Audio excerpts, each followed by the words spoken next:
मागील भागामध्ये आपण बघितलं आणि मी आता लंडनला जॉब. तू कशासाठी चालला असशील तिकडे आयडिया आहे मला. त्यामुळं मला फसवण्याचा प्रयत्न करूच नकोस तू. मी काही बोलण्याच्या आत तुझ्या घरून फोन आला पाहिजे काकांना. रुद्रांश डायरेक्ट धमकी देत म्हणाला. कशाबद्दल? श्रीयोग. सायलीबद्दल. आता पुढे. फोन करून काय बोलायचं? रुद्रांश. हो माहिती आहे. मी परत सायलीकडे बघणार पण नाही आणि खरंच ड्रग्स सोडलेत, शपथ. श्रीयोग गळ्याला हात लावत म्हणाला. तेच चांगलं आहे तुझ्यासाठी. तू फक्त मी सांगितलेलं काम कर. Bye and take care. Rudransh त्याच्या खांद्यावर पुन्हा थोपटत म्हणाला. तो हसतच सायलीकडे गेला. काय म्हणालास तू? बाईकवर मागे बसलेल्या सायलीनं विचारलं. रुद्रांशनं तिला त्यांच्यातलं बोलणं सांगितलं. तुला खरंच रुद्रांश दादानी सांगितलं होतं तो ड्रग्स घेत होता ते? सायली. नाही ग, त्याचे डोळे बघ, त्यावरून लगेच कळलं मला. रुद्रांश. विश्वास बसत नाही. सायली. कशावर? रुद्रांश. तू एवढा हुशार असशील याच्यावर. सायली हसत म्हणाली. तू जास्त बोलू नकोस आणि मी सांगितलेलं काम लक्षात ठेव. तो तिला ओरडत म्हणाला. ती हसून म्हणाली. तू काळजी करू नकोस रे, मी आहे ना. दोघेही घरी आले. सायली मागच्या दरवाजातून आत घुसली आणि डायरेक्ट किचनमध्ये गेली. अंजूने आमरस केलेला होता. भाजी शिजायला टाकून ती आता पोळ्या करण्यासाठीच बसणार होती. चल पटपट उरकून घेऊ. सायली धुतलेले हातपाय पुसत म्हणाली. तू कशाला आलीस? कोणी बघितलं तर? अंजूने थोडंसं घाबरून विचारलं. कोणी नाही येत. मला सौरभ दादानी पाठवलंय. बिचाऱ्याला तुझी हालत बघवली नाही ना. सायली तिला चिडवत म्हणाली. अंजू लाजून हसली, पण लगेच ती टेन्शनमध्ये येत म्हणाली. अगं पण कोणी आलं तर? त्यापेक्षा तू राहू देत, मी करते. कोणी येत नाही, तो करेल हँडल बाहेर. मी पटपट पोळ्या लाटते, तू भाजून घे. सायली लाटणं पोळपट घेत म्हणाली. ओके. अंजू. त्या दोघीजणी मग पोळ्या करू लागल्या. रुद्रांश येऊन बसला नाही तेच आजींनी विचारलं. सायली आहे, रूममध्ये गेली आहे. रुद्रांश. बरं कमला, जरा पाणी आणतेस का? आजी. मी जातो. रुद्रांश त्यांच्या आधीच उठत म्हणाला. सगळेजण खाली बघून हसू लागले. तुझ्या वडिलांचा आदर्श घेतलास वाटतं. त्यालाही दम निघत नव्हता. आजी हसू दाबत म्हणाल्या. आई. दिनेशराव त्यांच्याकडे बघत म्हणाले. अहिल्याबाई खाली बघूनच लाजून हसत होत्या. तू बस, मी जाते. पूर्वी उठत म्हणाली. रुद्रांश लगेच खाली बसला. पूर्वीने आत येऊन बघितलं तशी सायलीला म्हणाली. तू तर रूम. अगं हळू बोल माझी आई. सायली तिला हळूच ओरडत म्हणाली. पूर्वी आता हसून म्हणाली. चालू दे. पण बाहेरचं उरकत आलंय बरं. अपर्णा आणि संजय पण येतील आता. हो झालंच आहे, थोडंसं मॅनेज कर. सायली समोरचं उरकत म्हणाली. पूर्वी अंजूकडे बघून हसतच बाहेर गेली. ती बसल्या बसल्या रुद्रांशला इशारा करत म्हणाली. सांगू का आजीला?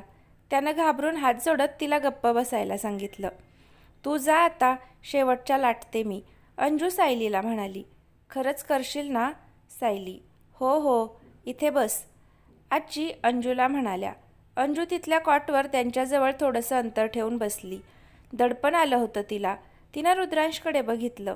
त्यानं नजरेनीच तिला धीर दिला. आजींनी कमलाबाईंकडे हेतुपूर्वक बघितलं. त्यांनी लगेच आत जाऊन ताटामध्ये तांदूळ आणि कुंकवाचा करंडा आणला. तुला पण आता पुढे ये म्हणावं लागेल का? त्या अहिल्याबाईंकडे बघत म्हणाल्या. त्या लगेच डोक्यावर पदर घेत पुढे आल्या.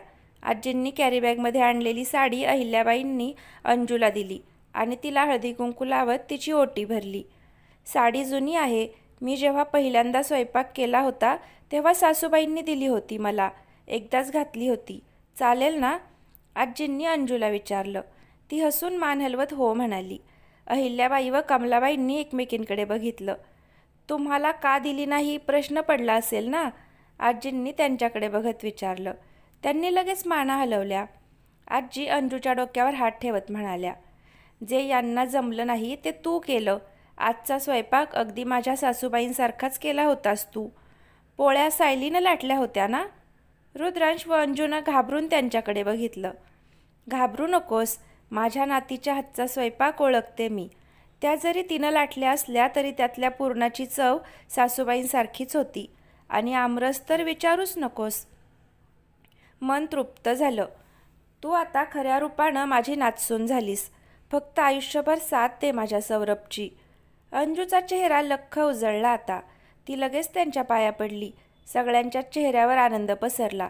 रुद्रांशला तर आता अंजूला मिठी मारावीशी वाटत होती, पण कंट्रोल करून तो तिच्याकडे कौतुकाने बघत उभा राहिला. बायको कशीही असू देत, पण सून मात्र योग्य निवडलीस तू दिनू. आजींनी आताही चान्स सोडला नाही. झालं, मी विचारच करत होते की तुम्ही मला अजून कशा काही म्हणाला नाहीत. अहिल्याबाई त्यांच्याकडे बघत म्हणाल्या. तसे सगळेजण हसायला लागले. आणि ती त्यांची नाही तर माझी चॉईस आहे.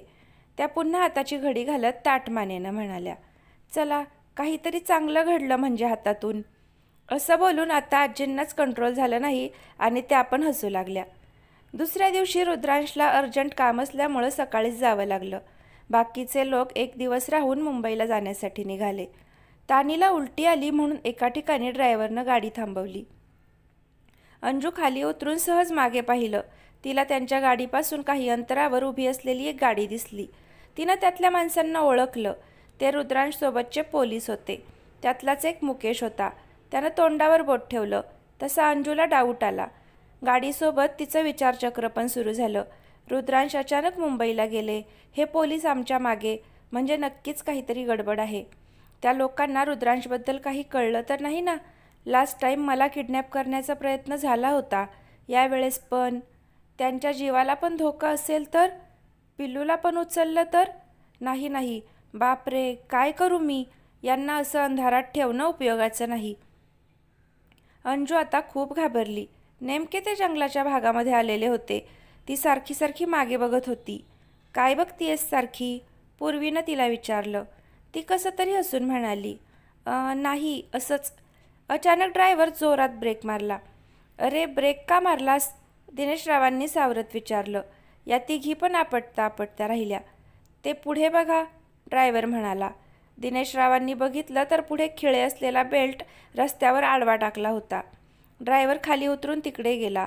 ओ गॉड, म्हणजे ते लोकांचंच काम आहे. ते लोक इथे येण्याआधीच मी बाहेर जायला पाहिजे, असा विचार करून अंजूने मागं बघितलं. पोलिसांचं सगळं लक्ष आजूबाजूला होतं. ती पूर्वीकडे बघत म्हणाली, मला वॉशरूमला जायचंय. मी पण. पूर्वी, नाही, मी आलेच पटकन, असं बोलून अंजू पूर्वी काही बोलायच्या आतच दरवाजा उघडून पळतच जंगलात घुसली. ही अशी विचित्र का वागली? पूर्वी स्वतःशीच म्हणाली. अहिल्याबाईंना पण काही कळलं नाही. तितक्यात मागच्या गाडीतले पोलीस यांच्या गाडीभोवती उभे राहिले. त्यांच्या हातातल्या गन्स बघून सगळेच जण घाबरले. घाबरू नका, पोलीस आहोत आम्ही, तुम्हाला धोका आहे इथं, एक म्हणाला. तसे हे तिघेही गडबडून एकमेकांकडे बघू लागले. त्या कुठे गेल्या? मुकेशने अंजूच्या सीटकडे बघत विचारलं. वॉशरूम, पूर्वी बाहेर बोट करत म्हणाली. ओ नो, तुम्ही थांबा इथेच, मी आलो त्यांना घेऊन, मुकेश टेन्शनमध्ये बोलून जंगलात घुसला. तानी आता रडायला लागली. पूर्वी तिची समजूत काढू लागली. अहिल्याबाईंनी घाबरून दिनेशरावांच्या खांद्यावर हात ठेवला. घाबरू नकोस, हे पोलीस आहेत ना, ते त्यांना धीर देत म्हणाले खरे, पण त्यांच्या मनात मात्र प्रश्नांचा भडीमार सुरू झाला होता. हे सगळं का घडतंय याचं कोडं त्यांना उलगडेना. सगळे पोलीस सावधपणे उभे होते. अहिल्याबाईंनी रुद्रांशला कॉल केला, पण तो रिसीव्ह करत नव्हता. हा सौरभ पण फोन उचलेना. त्या पूर्वीकडे बघत म्हणाल्या. पूर्वी पण ट्राय करू लागली, पण काहीच उपयोग झाला नाही. थोडा वेळ गेला. मुकेश धावतच गाडीजवळ आला आणि पोलिसांकडे बघत नकारात्मक मान हलवली. आता, एका पोलिसाने विचारलं. तसा मुकेश म्हणाला, राहुल, तू यांच्यासोबत जा, आम्ही येतो मागून. अंजू कुठे आहे? अहिल्याबाईंनी त्याला विचारलं. तो त्यांना धीर देत म्हणाला, त्यांना येतो आम्ही घेऊन, तुम्ही जा पुढे. पण असं कसं? पूर्वीचं बोलणं पूर्ण होण्याआधीच गाडी स्टार्ट होऊन निघाली. दिनेशरावांनी राहुलला विचारलं, काय झालंय? अंजूला काही? तुम्ही काळजी करू नका सर, सगळं कळेल नंतर. सध्या आपल्याला लवकर घरी पोहोचलं पाहिजे, राहुल गाडीची स्पीड वाढवत म्हणाला. या दोघींना तर काय बोलावं तेच सुधरत नव्हतं. जे घडलं त्यामुळे दोघीही थोड्याशा हादरल्या होत्या आणि दिनेशराव, ते त्यांच्या विचारचक्रामध्येच गुंतलेले होते. इकडे अंजू जंगलामध्ये आली नाही तेच तिच्यासमोर 2 धिप्पाड माणसं आली. अंजू ओरडण्याचं नाटक करण्यासाठी तोंड उघडणार तेच तो धमकी देत म्हणाला, ओरडू नकोस, नाहीतर तिकडे एकही जिवंत राहणार नाही. तोंड बंद ठेवून चल आमच्यासोबत. अंजू खरं तर खूप घाबरलेली होती.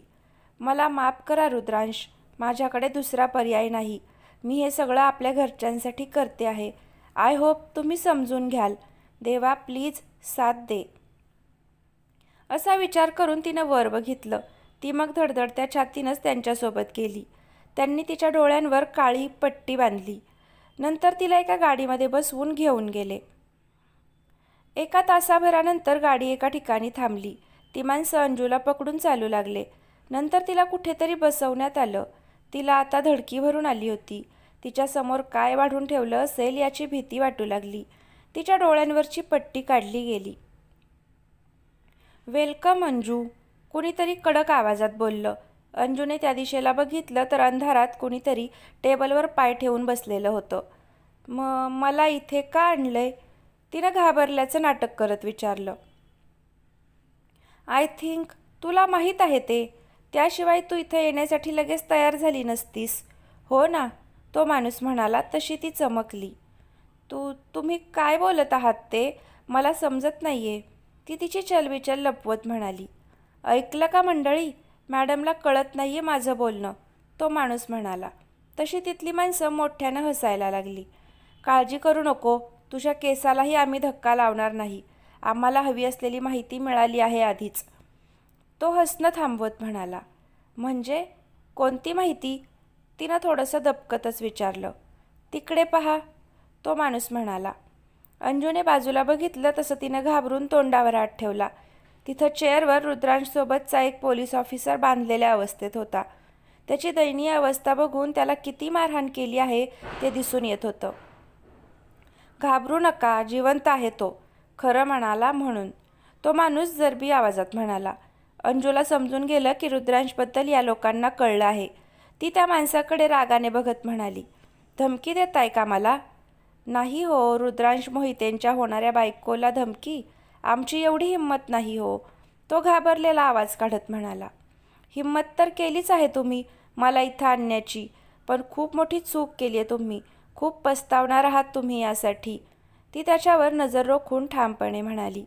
सुधारणार, ही चूक पण सुधारणार. हा, तुला जसं आणलंय तसंच घरी पोहोचवणार, कारण तुझ्यासोबत आमचं काही वैर नाही. फक्त त्याआधी तुझं होणारं कुंकू पुसलं जाणार, तो माणूस कुत्सितपणे म्हणाला आणि मोठ्यानं हसायला लागला. तिथली सगळी माणसंही हसायला लागली. अंजू पण मोठ्यानं हसायला लागली आणि हसता हसता म्हणाली, चांगला गैरसमज ठेवून आहात. माझं कुंकू पुसेल की तुमच्या बायकोचं ते तर येणारी वेळच ठरवेल. माझ्या बायकोनं माझ्या नावाचं कुंकू तर आधीच पुसलंय, ते पण त्या रुद्रांशमुळे. माझा हसता खेळता संसार मोडला, माझी मुलगी माझ्यापासून दूर झाली, ते त्या रुद्रांश मोहितेमुळे आणि त्याच्या बापामुळे. बाप वाचला, तो पण वाचला, पण यावेळेस नाही. यावेळेस मीच जिंकणार आणि तो हरणार, तो माणूस आवेशानं म्हणाला आणि पुन्हा मोठ्यानं हसू लागला. असं कधीच होणार नाही. हसायचंय तेवढं हसून घ्या, कारण पुढे जाऊन खूप रडायचंय तुम्हाला, अंजू त्याच्याकडे चिडून बघत म्हणाली. ती उठणार तेच त्या 2 माणसांनी तिला पकडून खाली बसवलं. बांधून टाका तिला, पुढे जाऊन त्रास नको, तो माणूस उठत म्हणाला. तो अंधारातून बाहेर आला तशी अंजू शॉक लागल्यासारखी त्याला बघत होती. शॉक लागला का मला बघून? त्यानं हसत विचारलं. अंजूला आता धक्क्यानं काय बोलावं ते सुचेना. ती कशीबशी म्हणाली, तुम्ही? हे कसं शक्य आहे? तुम्ही तर... मी मेलो असंच म्हणाली असेल ना माझी प्रिय बायको पूर्वी? पण मी आहे, मी जिवंत आहे, तो दातोट खात म्हणाला. मग तुम्ही घरी का आला नाहीत? तानीला तिच्या बाबांपासून दूर का ठेवताय तुम्ही? तिनं कपाळावर आठी पाडत विचारलं. मी दूर ठेवतोय? मला तर एक सुखी संसार हवा होता, पण त्या रुद्रांशनं वाट लावली माझ्या संसाराची, तो चवताळून म्हणाला. रुद्रांशने? अंजूने लगेच विचारलं. हो, त्याला माझा सक्सेस पाहावलं नाही. मला चुकीच्या केसमध्ये फसवून जेलमध्ये पाठवणार होता तो हाताच्या मुठी आवळत म्हणाला. शक्यच नाही, नक्कीच तुम्ही काहीतरी वाईट केलं असणार, अंजू मोठ्या विश्वासानं म्हणाली. कारण रुद्रांश काही चुकीचं करू शकत नव्हता. वाईट? तो माणूस कुत्सित हसला आणि समोर बघत गंभीरपणे म्हणाला, देशावर प्रेम करणं, देशासाठी काही करणं जर वाईट असेल तर होतो मी वाईट. त्याचं जसं देशावर प्रेम आहे तसंच माझंही होतं. तो IPS होऊन देशाची सेवा करतोय. पण काय साध्य झालं त्यामधून? आजपर्यंत कितीतरी अतिरेकी हमले झाले, कितीतरी माणसांनी, पोलिसांनी जीव गमावला. त्यावेळेस काय केलं यांनी? त्यांनी शत्रूला कायमच हरवलं नाही. ते त्यांना जमलं नाही ते मी करणार होतो. आपला शत्रू जागीच गेला असता. मी एकच चूक केली की मी पूर्वीला सगळं सांगितलं आणि त्या बावळटने रुद्रांशला. अंजूला काय बोलावं सुचलं नाही. त्याच्या बोलण्यावरून तरी त्याचं देशावर प्रेम होतं हे स्पष्ट होत होतं. असं काय करणार होता तुम्ही? तिनं थोडंसं थांबून विचारलं. निष्पाप लोकांचा जीव घेणार होते हे. कुणीतरी मागून बोललं. अंजूने मागे वळून बघितलं तर तिथे रुद्रांश उभा होता. त्याचे दोन्ही हात मागे बांधलेले होते आणि त्याच्यासोबत 2 माणसं त्याच्यावर बंदूक रोखून होते. अंजूला परत धडकी भरली. तिनं भरल्या डोळ्यानं रुद्रांशकडे बघितलं. कशाला आला होता तो? त्याला काही झालेलं बघू शकत नव्हती ती. रुद्रांशनी डोळ्यांनीच तिला धीर देत शांत राहायला सांगितलं. त्याचं लक्ष चेअरवर बसलेल्या पोलिसांकडे गेलं. त्यानं आता चिडून त्या माणसाला बघितलं. तो लगेच सिरियस होत म्हणाला, आलास? एकटाच आलास? तुझ्या माणसांनाच विचारा की. रुद्रांश त्याला मध्येच तोडत म्हणाला. ती माणसं मान हलवत हो म्हणाली. रुद्रांश आता खेदानं हसत म्हणाला, तुमच्यासारखा नाही आहे मी गिरीश. गद्दार नाही आहे मी. गिरीश मोठ्यानं ओरडला. रुद्रांशी ओरडला. गद्दार नाही मग काय आहात?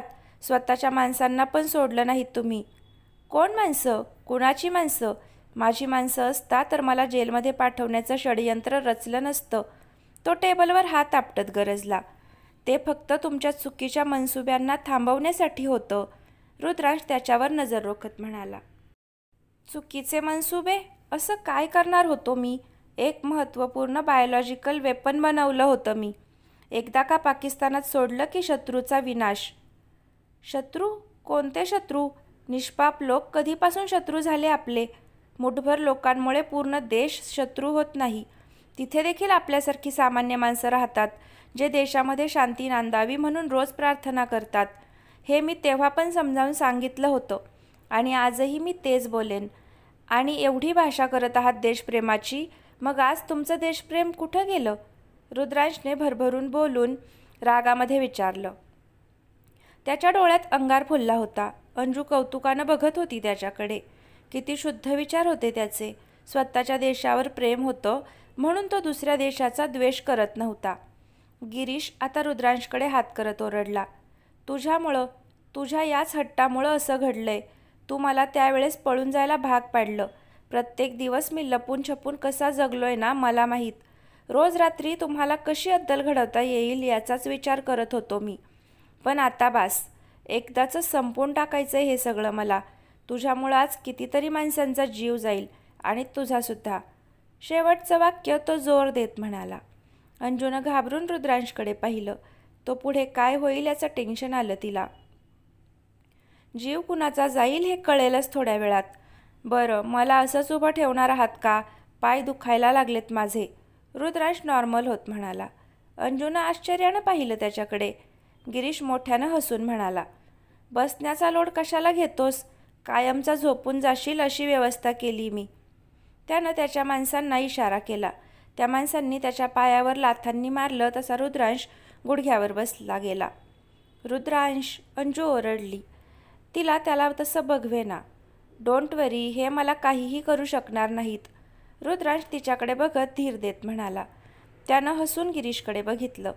काय चाललंय याच्या मनात? आय होप यांनी आधीच काहीतरी प्लॅनिंग केलं असावं. देवा, रक्षण कर प्लीज. अंजू मनातच म्हणाली. तरीही तिची भीती कमी होईना. रुद्रांशचे हात मागे बांधले गेले. त्याच्या पोटावरही एक डिव्हाइस बांधलं गेलं. काय आहे हे? अंजूने घाबरून विचारलं. व्हायरस आहे. एक झटका आणि हुश, 1 मिनिटाच्या आत खल्लास. गिरीश हातवारे करत हसत म्हणाला. अंजू आता थरथरू लागली. ती रडतच म्हणाली, नाही प्लीज, असं काही करू नका तुम्ही. अंजू शांत बस बोललो मी, रुद्रांश तिच्याकडे बघत म्हणाला. ती हवालदिल होत म्हणाली, अहो कसं शांत बसू, तुम्हाला काही होणार नाही मला ना त्या लोकांना. रुद्रांश गिरीशकडे बघत म्हणाला. रुद्रांशचा तो निडरपणा आणि त्याच्या नजरेतला ठामपणा बघून गिरीशला डाऊट आला. तरीही तो हसत म्हणाला, काही होणार नाही, तू तुझ्या डोळ्यानंच बघशील सगळं. त्यानं समोरची स्क्रीन ऑन केली. मुंबईतले बस स्टँड, रेल्वे स्टेशन, विमानतळं वगैरे अशी वेगवेगळी ठिकाणं दिसत होती त्यात. प्रत्येक ठिकाणी लोकांची चांगलीच वर्दळ दिसत होती. It's show time now, are you ready? कुठून सुरुवात करू? इथून करायची? गिरीश एका ठिकाणी बोट ठेवून हसत म्हणाला. त्यानं रिमोट हातात घेऊन बटन दाबलं. तसा एका ठिकाणी छोटासा ब्लास्ट झाला. नो, अंजूने ओरडून डोळे बंद केले. गिरीश मोठ्यानं हसत म्हणाला, बस आता 1 मिनिट आणि खेळ सुरू. अंजूने धडधडत्या छातीनंच डोळे उघडले. तिनं पाहिलं तर तिथली माणसं घाबरून इकडे तिकडे पळत होती. जखमी झालेलं तर कोणीच दिसत नव्हतं. तिला कळलं की तो ब्लास्ट फक्त व्हायरस स्प्रेड करण्यासाठी केलेला होता. तिनं भीतीनं रुद्रांशकडे बघितलं, पण त्याच्या चेहऱ्यावर कसलीच भीती नव्हती. ती गोंधळली आता. 1 मिनिट होऊन गेला. तिथले लोक आता शांत झालेले होते. हे कसं शक्य आहे? आतापर्यंत अर्ध्याच्या वर माणसं मरायला पाहिजे होती. गिरीश टेबलवर हात आपटत ओरडला. त्यानं रुद्रांशकडे पाहिलं. तो गालामध्ये तिरकसं हसत होता. गिरीशनं आता एक एक करत सगळेच बटन्स दाबले, पण प्रत्येक ठिकाणी तेच होत होतं. कोणालाच काहीच झालं नाही. रुद्रांश मान हलवत हसतो आणि म्हणाला, मी सांगितलं होतं ना, काहीही होणार नाही त्या लोकांना. त्यांना काही होण्यासाठी तिथं व्हायरस तर पाहिजे ना. गिरीशनं रुद्रांशकडे चिडून बघितलं, पण मध्येच तो हसायला लागला. काय झालं? धक्का सहन झाला नाही वाटतं. विचारणार नाहीस का असं कसं झालं ते? गिरीश शांतपणे म्हणाला, विचारण्यासारखं काय आहे त्यात? आमच्यापैकी गद्दारी केली असेल कुणीतरी, माहिती दिली असेल तुला आणि सगळे सॅम्पल बदलले असशील तू. तुला ओळखत नाही का मी? पण तुझ्या अंगावर तर हे पण चेक करायला पाहिजे होतं एकदा, रुद्रांश मध्येच म्हणाला. गिरीश चपापला आता. तो तडक रुद्रांशजवळ आला. त्यानं डिव्हाइस उघडून बघितलं तर त्यामध्ये पण नकली सॅम्पल होतं. त्यानं चिडून आजूबाजूला लोकांकडे बघत विचारलं, सुरेश आला होता का इथे? हो बॉस, तुमच्या बॅगमधून सॅम्पल आणायला तुम्हीच पाठवलं होतं ना, एक माणूस चाचरत म्हणाला. गप्प बस मूर्ख माणसा, मला कॉल नाही करता आला का तुम्हाला? गिरीश जोरात खवळला. त्यानं चिडून रुद्रांशकडे बघितलं. रुद्रांश आता थंडपणे म्हणाला, त्यानं हे का केलं हे ऐकायचंय का? ज्या सलोनीचा वापर तुम्ही माझ्या विरोधात करणार होतात ना, मी तिचाच वापर तुमच्या विरोधात केला. सुरेशसाठी तुमच्या बदल्यापेक्षा त्याच्या बहिणीचा जीव जास्त महत्त्वाचा आहे, हे माहीतच असेल तुम्हाला. अंजू आता भारावून बघत होती रुद्रांशकडे. ती कशी विसरली की तो IPS रुद्रांश मोहिते होता. वाघापेक्षा चपळ, लोंबडीपेक्षा चालाक. अजूनही वेळ गेलेली नाही. तुमचं पूर्वीचं आयुष्य पुन्हा तुम्हाला भेटू शकतं, पण तुम्हाला त्यासाठी स्वतःला आमच्या हवाली करावं लागेल. रुद्रांश त्याच्या फॉर्ममध्ये येत गिरीशला म्हणाला. तो चिडून म्हणाला, कदापिही नाही, मी त्यांच्या हाती कधीच लागणार नाही.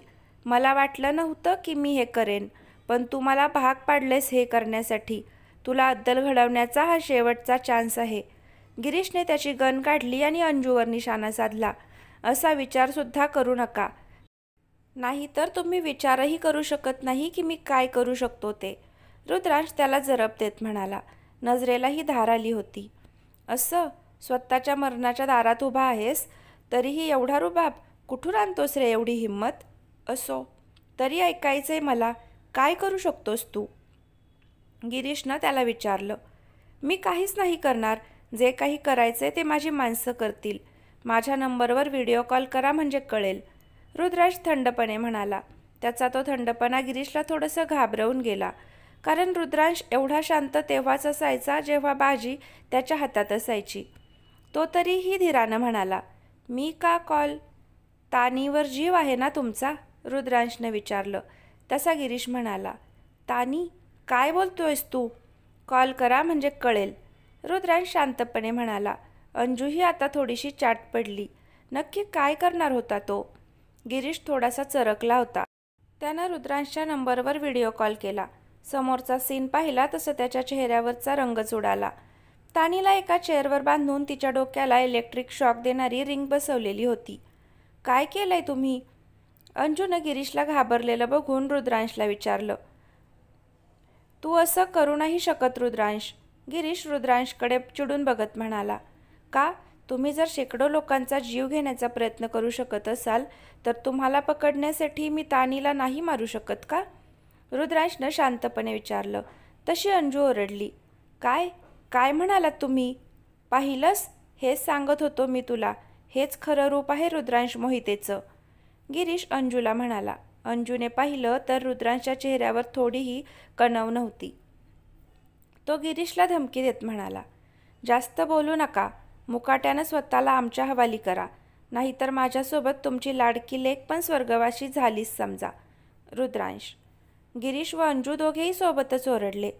गिरीशनं दोन्ही हाताच्या मुठी आवळल्या. तुम्ही असं नाही करू शकत. अंजू रडवेली होऊन रुद्रांशला म्हणाली. मी असं करू शकतो. तशी ती एका क्रिमिनलची मुलगी आहे. तिच्या जाण्यानं एवढा फरक नाही पडणार कुणाला. रुद्रांश अंजूकडे बघत निर्विकारपणे म्हणाला आणि त्यानं गिरीशकडे पाहिलं. अंजूला जे बघतीये त्यावर विश्वास ठेवावा की नाही कळतच नव्हतं. त्याच्या बोलण्यात ठामपणा होता. तिला आता गरगरल्यासारखं झालं. गिरीश रुद्रांशकडे खाऊ की गिळू या नजरेनं बघत होता. तर फ्रेंड्स, आजचा भाग कसा वाटला नक्की कमेंट करून सांगा. आवडला असेल तर लाईक करा आणि पुढचे भाग पाहण्यासाठी चॅनलला सबस्क्राईब नक्की करा. धन्यवाद.